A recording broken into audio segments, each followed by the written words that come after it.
ಪ್ರೀತಿಯ ವಿದ್ಯಾರ್ಥಿಗಳೇ, ಈ ಒಂದು ಸೆಷನ್ನಲ್ಲಿ ನಾವು ಇವತ್ತು ಈ ದಿನ ದಾವಣಗೆರೆ ವಿಶ್ವವಿದ್ಯಾನಿಲಯದ 5ನೇ ಸೆಮಿಸ್ಟರ್ಗೆ ನಿಗದಿಪಡಿಸಿರ್ತಕ್ಕಂಥ ಪ್ರಿನ್ಸಿಪಲ್ಸ್ ಆಫ್ ಇಂಟರ್ನ್ಯಾಷನಲ್ ರಿಲೇಷನ್ಸ್ ಎಂಬ ಪತ್ರಿಕೆಯಲ್ಲಿ ಅಮೇರಿಕಾದ ವಿದೇಶಾಂಗ ನೀತಿಯ ಬಗ್ಗೆ ತಿಳಿದುಕೊಳ್ಳೋಣ.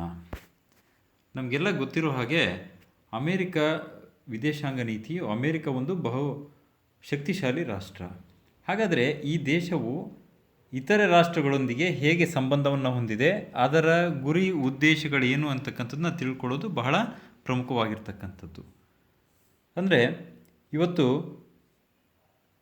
ವಿದೇಶಿ ಸಹಾಯ ಅಂತಕ್ಕಂಥದ್ದನ್ನ ನಾವು ನೋಡಿದಾಗ ಅದು ಅಮೇರಿಕಾದ ಒಂದು ವಿದೇಶಾಂಗ ನೀತಿಯಲ್ಲಿ ಬಹಳ ಪ್ರಮುಖವಾಗಿರ್ತಕ್ಕಂಥ ಪಾತ್ರವನ್ನು ವಹಿಸಿರ್ತಕ್ಕಂಥದ್ದು. ಫಾರಿನ್ ಪಾಲಿಸಿಯಲ್ಲಿ, ಅಮೇರಿಕಾದ ಫಾರಿನ್ ಪಾಲಿಸಿಯಲ್ಲಿ ನಾವು ನೋಡಿದ ಹಾಗೆ ಏನು ಅಂದರೆ ವಿದೇಶಿ ನೆರವು ಅಂತೇಳಿ ಕರಿತೀವಿ ನಾವು, ಅಂದರೆ ಫಾರಿನ್ ಏಡ್, ಅದು ಬಹಳ ಪ್ರಮುಖ ಪಾತ್ರ ವಹಿಸಿದೆ. ಹಾಗೆ ಇದು ಅಮೇರಿಕಾ ಯಾವಾಗಲೂ ಕೂಡ ತನ್ನನ್ನು ತಾನು ಒಂದು ಡಾಮಿನೇಟಿಂಗ್ ನೇಷನ್ ಆಗಿ ನೋಡೋದಕ್ಕೆ ಇಷ್ಟಪಡುತ್ತೆ ಅಂತಕ್ಕಂಥದ್ದು. ಹಾಗಾಗಿ ಫಾರಿನ್ ಪಾಲಿಸಿ ಆಫ್ USA ಅಥವಾ ವಿದೇಶಾಂಗ ನೀತಿಯನ್ನು ನೋಡೋದಾದರೆ ನಾವು ಜಾರ್ಜ್ W. ಬುಷ್ ರವರು ಹೇಳಿರುವಂತೆ ಅವರು ಹೇಳ್ತಾರೆ, ಅಮೇರಿಕಕ್ಕೆ ಸಾಮ್ರಾಜ್ಯವನ್ನು ವಿಸ್ತಾರ ಮಾಡ್ತಕ್ಕಂಥ ಯಾವುದೇ ಹಂಬಲ ಇಲ್ಲ. ನಮಗೆ ಏನನ್ನು ಬಯಸ್ತೀವೋ, ನಮ್ಮ ದೇಶಕ್ಕೆ ಏನನ್ನು ಒಳಿತನ್ನು ಬಯಸ್ತೀವೋ ಅದು ಇತರರಿಗೂ ಸಿಗಲಿ ಅಂತ ನಾವು ಬಯಸ್ತೀವಿ ಅಂತಕ್ಕಂಥದ್ದು. ಅದು ಏನಾಗಿರ್ಬೋದು ಅಂದರೆ, ನಾವು ಇತರರಿಗೂ ಕೂಡ ನಮ್ಮ ಹಾಗೆ ಭದ್ರತೆ ದೊರಕಲಿ, ಹಿಂಸೆಯಿಂದ ಅವ್ರಿಗೆ ಎಲ್ಲರಿಗೂ ಕೂಡ ಮುಕ್ತಿ ದೊರೆಯಲಿ, ಹಾಗೆ ಉದಾರವಾದ ಅಥವಾ ಸ್ವಾತಂತ್ರ್ಯತೆ ಅಂತ ಏನು ಕರಿತೀವಿ, ಆ ಸ್ವಾತಂತ್ರ್ಯತೆಯು ಎಲ್ಲರಿಗೂ ಸಿಗಲಿ, ಹಾಗೆ ಎಲ್ಲರ ಜೀವನವು ಉತ್ತಮವಾಗಿರಲಿ ಅಂತ ಬಯಸ್ತೀವಿ ಅಂತಕ್ಕಂಥದ್ದನ್ನ ಹೇಳ್ತಾರೆ. ಇನ್ನು ಅಮೇರಿಕಾದ ವಿದೇಶಾಂಗ ನೀತಿಯನ್ನು ನಾವು 3 ಹಂತಗಳಲ್ಲಿ ನೋಡ್ಬೋದು. ಒಂದು 1945, ಅಂದರೆ ಎರಡನೇ ವಿಶ್ವಯುದ್ಧಕ್ಕಿಂತ ಮಹಾಯುದ್ಧಕ್ಕಿಂತ ಹಿಂದೆ ಪೂರ್ವದ ಸ್ಥಿತಿ, ಮತ್ತು ಎರಡನೇ ಹಂತ 1945, ಅಂದರೆ ಪೋಸ್ಟ್ ವರ್ಲ್ಡ್ ವಾರ್ ಸೆಕೆಂಡ್ ಅಂತ, ಅಂದರೆ ಎರಡನೇ ವಿಶ್ವಯುದ್ಧದ ತದನಂತರದ ದಿನಗಳಲ್ಲಿ ಅದನ್ನು ಒಂದು ಹಂತವಾಗಿ, ಮತ್ತು ನವೆಂಬರ್ 9 ಅದನ್ನು ಕೂಡ ನಾವು ತದನಂತರ ಒಂದು ಹಂತವಾಗಿ ನೋಡ್ತೀವಿ ಅಂತಕ್ಕಂಥದ್ದು. ಇನ್ನು ಮೊದಲನೇ ಹಂತ 1945, ಅಂದರೆ ವಿಶ್ವಯುದ್ಧಕ್ಕಿಂತ ಮೊದಲು ನಾವು ನೋಡೋದಾದರೆ ಅಮೇರಿಕ ಯಾವಾಗಲೂ ಕೂಡ ವಿಶ್ವ ರಾಜಕೀಯದಿಂದ ತನ್ನನ್ನು ತಾನು ದೂರ ಬಿಟ್ಕೊಂಡಿತ್ತು. ಅದು ಯಾವುದೇ ರೀತಿಯಾದಂತಹ ವಿಶ್ವದ ರಾಜಕೀಯದಲ್ಲಿ ತನ್ನ ಹಸ್ತಕ್ಷೇಪ ಮಾಡೋದಾಗಲಿ ಅಥವಾ ತನ್ನನ್ನು ತಾನು ತೊಡಗಿಸ್ಕೊಳ್ಳೋದಕ್ಕಾಗಲಿ ಇಷ್ಟಪಡ್ತಾ ಇರಲಿಲ್ಲ ಅಂತಕ್ಕಂಥದ್ದು.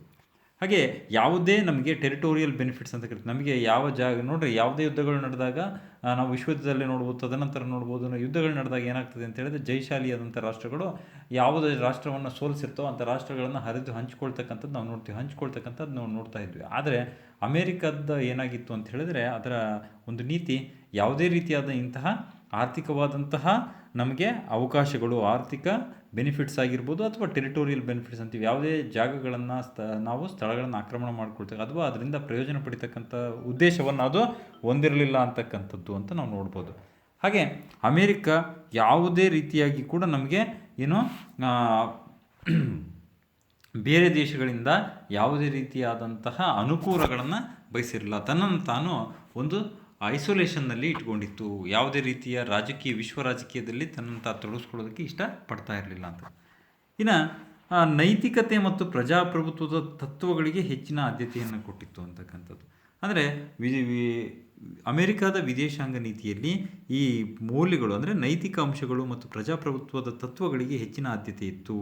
ಹಾಗಾಗಿ ಅದು ಯಾವಾಗಲೂ ಕೂಡ ಮೌಲ್ಯಗಳಿಂದ ಪ್ರಭಾವಿತಗೊಂಡಿತ್ತು. ಹಾಗಾಗಿ ಈ ವಿಶ್ವದ ಎಲ್ಲ ಕಡೆಯೂ ಕೂಡ ಈ ರೂಲ್ ಆಫ್ ಲಾ ಅಂತ ಕರಿತೀವಿ, ಅಂದರೆ ಕಾನೂನಿನ ನಿಯಮಗಳು ಜಾರಿಯಲ್ಲಿರಬೇಕು, ಅದರಂತೆ ಅಂತಾರಾಷ್ಟ್ರೀಯ ಸಂಬಂಧಗಳು ನಡಿಬೇಕು, ವಿಶ್ವ ರಾಜಕೀಯವು ಅಂತಾರಾಷ್ಟ್ರೀಯ ಕಾನೂನಿಗೆ ಅನುಗುಣವಾಗಿರಬೇಕು ಅಂತ ಬಯಸ್ತು. ಹಾಗೆ ಎಲ್ಲ ಅಂತಾರಾಷ್ಟ್ರೀಯ ಮಟ್ಟದಲ್ಲಿ ರಾಷ್ಟ್ರಗಳ ನಡುವಿನ ಎಲ್ಲ ಸಮಸ್ಯೆಗಳು ಕೂಡ ಶಾಂತಿಯುತವಾಗಿ ಬಗೆಹರಿಸ್ಕೋಬೇಕು ಅಂತಕ್ಕಂಥದ್ದು. ಇಂತಹ ಒಂದು ಗುರಿ ಉದ್ದೇಶಗಳನ್ನು ಅಮೇರಿಕಾದ ವಿದೇಶಾಂಗ ನೀತಿಯು ಹೊಂದಿತ್ತು ಅಂತ. ಇನ್ನು 1945 ನಂತರ, ಅಂದರೆ ವಿಶ್ವ ಮಹಾಯುದ್ಧ ಏನು ನಡೀತು, ಎರಡನೇ ಮಹಾಯುದ್ಧದ ನಂತರ ನೋಡೋದಾದರೆ ನಮಗೆ ಏನು ಅಂತ ಹೇಳಿದ್ರೆ, ಬಹಳ ಮುಖ್ಯವಾಗಿ ಸ್ವತಂತ್ರದ ಸೇವಕರಾಗಿ ಇತರ ರಾಷ್ಟ್ರಗಳ ಸ್ವಾತಂತ್ರ್ಯ ಬಯಸುವಂತಹ ರಾಷ್ಟ್ರವಾಗಿ ಇಷ್ಟು ದಿನ ಉದ್ದೇಶ ಏನಾಯಿತು, ಸ್ವಲ್ಪ ಬದಲಾಯಿತು. ಇಷ್ಟು ದಿನ 1945ಕ್ಕಿಂತ ಹಿಂದೆ ತನ್ನನ್ನು ತಾನು ಐಸೋಲೇಷನ್ನಲ್ಲಿ ಇಟ್ಟಿದ್ದಂತಹ, ತನ್ನ ವಿಶ್ವ ರಾಜಕೀಯದಿಂದ ದೂರವಿದ್ದಂತಹ ಅಮೆರಿಕ ತದನಂತರ ತಾನು ಏನು ಈ ಯಾವ ರಾಷ್ಟ್ರಗಳು ಬೇರೆ ರಾಷ್ಟ್ರಗಳ ಅಧೀನದ ಅಂಥವುಗಳನ್ನು ನಾವು ಸ್ವತಂತ್ರಗೊಳಿಸೋದಕ್ಕೆ ಸಹಾಯ ಮಾಡಬೇಕು. ಹಾಗೆ ಮುಖ್ಯವಾಗಿ ನಮಗೆ ಯಾವುದೇ ಆಕ್ರಮಣ ಮಾಡುವಂತಹ ಉದ್ದೇಶ ಇಲ್ಲ. ಇತರ ರಾಷ್ಟ್ರಗಳ ಭದ್ರತೆಗೆ ಒದಗಿಸ್ತಕ್ಕಂಥದ್ದು, ಇತರ ರಾಷ್ಟ್ರಗಳಿಗೆ ಭದ್ರತೆ ಒದಗಿಸುವಂಥ ಕಾರ್ಯದಲ್ಲಿ ತನ್ನನ್ನು ತಾನು ತೊಡಗಿಸ್ಕೊಳ್ತೀನಿ ಅಂತಕ್ಕಂಥ ಮಾತನ್ನು ಜಾರ್ಜ್ ಬುಷ್ರವರು ಕೂಡ ಹೇಳಿರ್ತಕ್ಕಂಥದ್ದು. ಅದು ಅಮೆರಿಕದ ಒಂದು ಫಾರಿನ್ ಪಾಲಿಸಿಯಲ್ಲಿ ಪ್ರಮುಖವಾದ ಅಂಶ ಆಗಿತ್ತು ಅಂತಕ್ಕಂಥದ್ದು.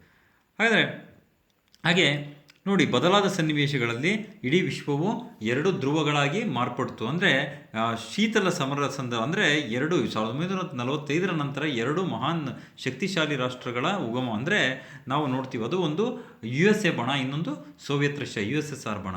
ಒಂದು USA ಬಂಡವಾಳಶಾಹಿ ಬ್ಲಾಕ್ ಆಗಿ ಗುರುತಿಸ್ಕೊಂಡ್ರೆ, USSR ಸೋವಿಯತ್ ರಷ್ಯಾ ಸಮತಾವಾದದ ಸಿದ್ಧಾಂತ, ಕಮ್ಯುನಿಸಮ್ ಏನಿದೆ ಅದರ ಪ್ರತಿಪಾದಕನಾಗಿ ಗುರುತಿಸ್ಕೊಳ್ಳುತ್ತೆ.